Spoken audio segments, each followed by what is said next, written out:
মানিকগঞ্জ সদর শিমুলিয়া খেয়াঘাটে নদী ভাঙন রোধে জরুরি ভিত্তিতে জিও ব্যাগ ফেলার কার্যক্রম শুরু হয়েছে। বিস্তারিত থাকছে আল আমিন রাহেলের প্রতিবেদনে। জিও ব্যাগ ফেলার কার্যক্রম উদ্বোধন করেন উপজেলা নির্বাহী কর্মকর্তা মৌসুমী নাসরিন। তিনি বলেন, দীর্ঘদিন ধরে কালীগঙ্গা নদীর ভাঙনে শিমুলিয়া খেয়াঘাট ও আশেপাশের জনপদ ঝুঁকির মুখে রয়েছে। জনদুর্ভোগ কমাতে পানি উন্নয়ন বোর্ডের উদ্যোগে ৩০ লাখ টাকা ব্যয়ে ৮৫ মিটার এলাকা জুড়ে চলছে এই ভাঙন প্রতিরোধমূলক কাজ। এলাকাবাসী বললেন, এই উদ্যোগের ফলে নদী ভাঙনের তীব্রতা অনেকটাই কমবে। সংশ্লিষ্ট কর্মকর্তারা জানিয়েছেন, পর্যায়ক্রমে ভাঙন প্রবণ অন্যান্য এলাকাতেও স্থানীয় প্রতিরক্ষা ব্যবস্থা গ্রহণের পরিকল্পনা রয়েছে। মানিকগঞ্জ সদর উপজেলার পোটাল ইউনিয়নের শিমুলিয়া খেয়াঘাটে কালীগঙ্গা নদী ভাঙন রোধে জরুরি ভিত্তিতে জিও ব্যাগ স্থাপন কার্যক্রম শুরু হয়েছে।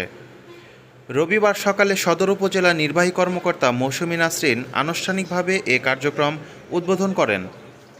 দীর্ঘদিন ধরে কালীগঙ্গা নদীর অব্যাহত ভাঙনের কারণে শিমুলিয়া খেয়াঘাট ও আশেপাশের জনপদ মারাত্মক ঝুঁকির মুখে ছিল। নদীগর্ভে বিলীন হওয়ার আশঙ্কায় এলাকাবাসী দীর্ঘদিন ধরে কার্যকর পদক্ষেপের দাবি জানিয়ে আসছিল। এর প্রেক্ষিতে মানিকগঞ্জ ৩ আসনের সম্মানিত সংসদ সদস্য ও বাংলাদেশ সরকারের বেসামরিক বিমান ও পরিবহন পর্যটন মন্ত্রী আফরোজা খান রিতার নির্দেশে জরুরি ভিত্তিতে নদী ভাঙন প্রতিরোধে জিও ব্যাগ সরবরাহ ও স্থাপনের উদ্যোগ গ্রহণ করা হয়। পানি উন্নয়ন বোর্ডের বাস্তবায়নে প্রায় ৩০ লাখ টাকা ব্যয়ে ৮৫ মিটার এলাকা জুড়ে ভাঙন প্রতিরোধমূলক এই কাজ চলছে।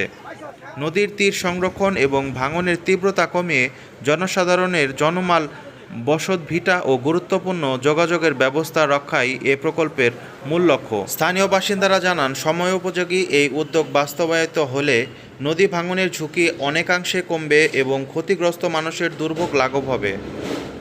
তারা দ্রুত কার্যক্রম সম্পন্ন করে ভাঙনপ্রবণ অন্যান্য এলাকাতেও একই ধরনের স্থায়ী প্রতিরক্ষার ব্যবস্থার গ্রহণের দাবি জানান।